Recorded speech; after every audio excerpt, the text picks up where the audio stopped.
Okay, next question. In terms of your immigration experience, so like study permit, I know a lot of questions also coming about study permit, where you needed to apply, where you had to show up a proof of finances. Like, I find like those are the questions that people are really interested in, just to hear exactly what happened. I know there was a person that asked, well, what happened when you get to the airport? Like, did they give you the study permit? So if you could, share a bit about what your experience was in terms of the immigration stuff.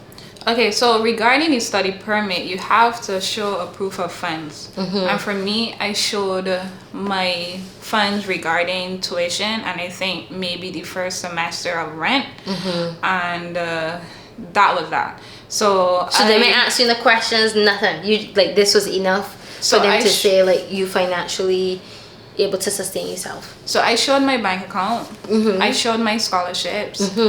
I also got a scholarship from university, to my surprise, before I left. Really? From UE or? Yeah. Oh wow! Shout out to UE Cape campus so like, for making it possible. Honestly, like my position is based on savings and scholarships, to be honest. And I showed that. I submitted my application, and within 2 weeks, a decision was made. 2 weeks. I know a lot of people were asking how long it does take, because I know like for the student revolving loan fund, it is some time to go through the entire process, so people were kind of wondering how long. So 2 weeks for you, 2 weeks was also for me. Like once I submitted the information, it was literally like, okay, we can consider your application and get back to you. And that was it, like 2 weeks. I know I did it in 2018 and you did it in 2021. Yeah. So it sounds like the process has somewhat stayed the same in terms of the turnaround for the application. As long as you have the money to show, then I feel like you'll be fine. You good. Honestly, I feel you'll be fine. And for us, I think because we had history in Canada before, through the student exchange program, then they would have our track records to show, well, they came to Canada, they were focused, they had good grades, why not?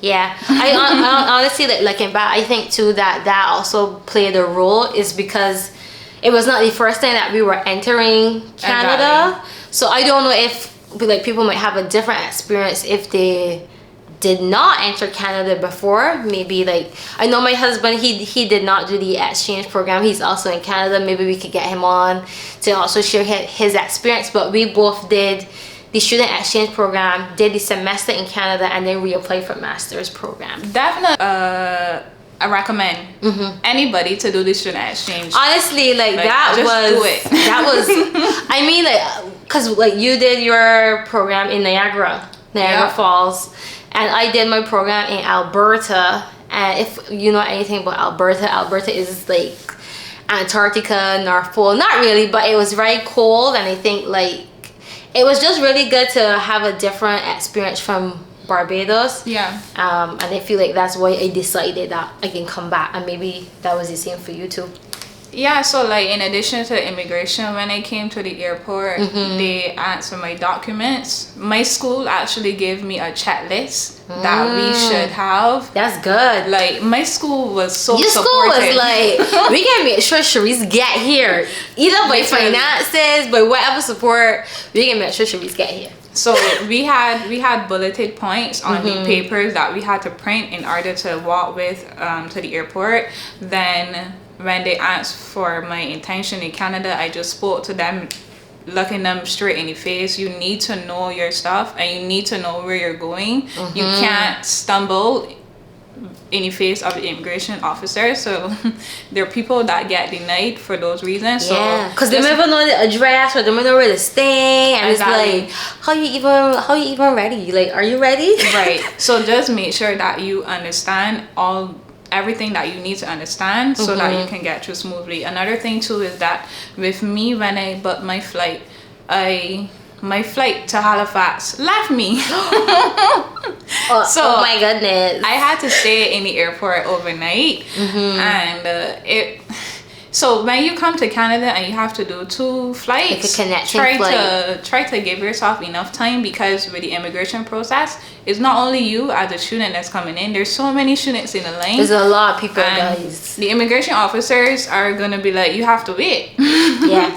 You Like, have in to a wait. rush. You can't be like, yeah, here's my documents. Like, it is very like, okay, your turn. Let's see what you have. So there's no Yeah. shortcut. There's no going ahead. It's just the process is what the process is, and you gotta go through it. So Yeah, Yeah. so for me, like, I had to stay in the airport overnight because, like, that was my only choice. I was very new to Toronto and I didn't feel like leaving.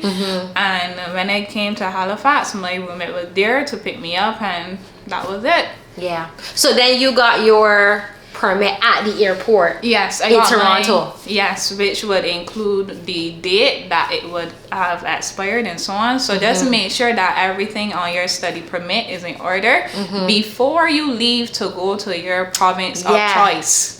Honestly, because it is very difficult if like something is wrong or they made an error, it's very difficult to correct it. So as Cherise said, just make sure you read over the document, make sure you understand this is the expiration date, this is where you can work. So all of those things is important to take into consideration. In Toronto, I also got mine at the airport, similar to you. Like, they just asked me some questions. Yeah. Like, I also had my acceptance letter in like my package as well. So as Cherise said, make sure you got all your documents prepared and ready, because you don't want it to be that you left out information or you don't know, because it might not end in your favor. Just saying. Yeah.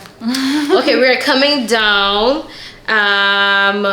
I have, tell me about your student life. Like, what is life as a student at St. Mary's University? Okay, so when I came to my program, we were allowed to do our first semester online, which was great for us. So by policy, that was the case because it was COVID. However, that's probably no longer the case. I don't know if change. Things Yeah. always change, so you always have to go and check your details. Now, as a student, I try to make connections with my classmates, because I feel like those are your first friends. Yeah. Yeah, so student life, my program was so intense. It was beyond my imagination, and in order to maintain my scholarship, I had to maintain great grades. So I had to make sure that I was hitting I was crossing my T's and dotting my I's in all of my assignments, making sure that I submitted on time, making sure that I reached out to my professors in case I needed help with anything, gaining on my support system with regards to my classmates, and so on. So like, student life was literally student life, and also being available to put yourself out there. Being in a country where there's not really much persons around you that you have to put yourself out there. You have to use your personality to try to make friends and try to navigate things as much as possible. Being in Canada is not for the shy, to be honest. It really isn't, girl, because it's like you coming into a new country, and I think, like as you said, like networking is really important, especially if you don't have family over here, or you like accustomed to the life over here. It is important for you to make sure you go and connect, introduce yourself, make sure you establish or find yours or join a community, whether it's a community at school, whether it's a club, whether it's a church, like whatever it is. I would definitely say like community is important, especially when you're now moving into a new country. Yeah, and also as a student, my priority was building relations with my lecturers, because I feel like those are my first references. Come on, girl. You were like taking ahead. You were like, I'm here, but I need a job sometime. Exactly. Yeah. And up to today, like in terms of my job that I currently have, one of my first lecturers stood as a reference for me. So that's important in terms of the networks you make and the connections you make. You never know who you need down the road. So when you come, like, always be pleasant, always be genuine, always just try to do your best, and you know, things will work out. Yeah, because when we did our orientation session, there was one person who gave us advice, and it definitely stood out to me. And they said, you know what, in everything you do, just be genuine about it. Yeah. You know, and I stood by that. And whatever I needed or whatever I desired or whatever, I just tried to, you know, explore my personality, but ask questions as well and see where it led me to. Yeah. That's good. That's good. So as we are wrapping up, I have 2 more questions. What would you say to, like, a message that you would say to your younger self, a message that you would say to the Cherise who lived in Barbados before you came to Canada, before you enrolled as a student at St. Mary's University? What would that message be? I would say sometimes life doesn't need a checklist. We might think that we want this and that, but sometimes you realize that even though you wanted XYZ, it's not really what makes you happy. Sometimes it's good to just live in the moment, embrace the things that gives you peace, and as you navigate life, allow yourself room to grow and just enjoy. For me, what is most important is quality of life. Even if you make all the money in the world, even if you save all the money in the world, if you don't enjoy life and if you don't have that quality of life that means something to you, then you won't be happy. And for me, like, you might think I'm a minimalist, or you might think I live a simple life, but for me, living a simple life is enjoyable. And you would have to identify with what you enjoy, and according to what you enjoy, then build your budget and build your finances around that accordingly. So that's so good. That is so good. I think, like, a lot of people just want these things and have these dreams and goals, and at the end of the day, they're really not happy. But I love the message: enjoyment, doing what matters to you and doing things that you really enjoy. Like, to me, life is so short. Like, one day you're here, the next minute you're gone, and you don't want to have regrets about, oh, I should have done this or I should have done that. Like, I really like what Cherise said in terms of, you know, finding time to really enjoy the things that you do and do that intentionally. And for my last question, what would be your message to a Bajan? Shout out to all the Bajans that watching this, a Bajan or any individual living in the Caribbean who is thinking about moving to Canada for studies or wondering, like, where do I start? Like, what would your message be to them? I would say plan ahead. Don't think that's good, girl. Don't think things are gonna fall into your lap. Also, when it comes to networking, that's important. And how I view it now is, and I told my mentor this, I see a person like a tree. Even though you speak to one person, that allows you to connect potentially with their networks. And as long as you make good impressions with people, be good to people, then your name will carry weight for you. Come on. So, Pastor Cherise. I think that's a good way to approach it. So even if you don't know something, don't be scared to reach out for help. Always be inquisitive, ask questions, and don't overspend. Make sure you save your money, guys. If you do not remember anything that Cherise said, I even just listening to her, I think one of the things that really stood out for me was that she was so diligent in terms of saving her money, and that she had a plan even before she got here. And I think it's important when you're thinking about your life, you know, it's important for you to cast vision on things that you want to achieve. So if you know that, like, I want to be in Canada, start saving, you know, start researching, start trying to connect with people depending on, like, where you want to go. But I think, like, that's my takeaway, to be sure you plan ahead, and I really appreciate that. Any final words before we go? Also, have in mind what you want before you come to Canada.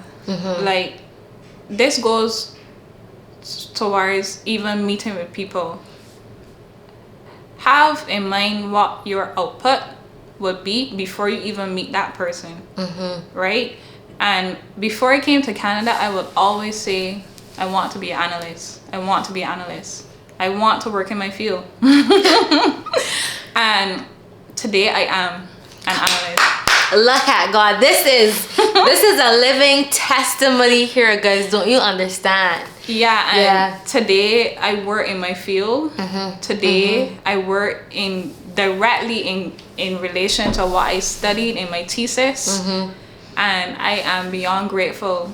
And it didn't come overnight. Yeah, nor did it come easy. Nor did it come easy. It took planning, and it took being mentally prepared. And remember, guys, I developed that mentality since 2016 when I was in secondary school. And right now I am mid I wouldn't really release my age, but you have to be intentional about where you want your life to be, because all now I'm thinking about my next steps. Come on now. Because even although I'm finished school and finish working and so on, I'm thinking about like, how much money do I need to make an investment into what I want to do next year? That is so good. Like, even though I might live a simple life, I need to know, well, how much money do I need to make that down payment? And then work towards it. Just be intentional, and things will work out. Well, you heard it here first from Cherise. I just want to thank you so much for coming on the channel, for sharing your story, sharing your journey, and for being so vulnerable. I appreciate you. If you have any questions, please feel free to leave them in the comments. I will try to answer. Cherise, I will have her information down below, especially if you have any questions about St. Mary's. Come through St. Mary's. But thank you so much for watching, and I will see you in my next video. Bye. Bye-bye.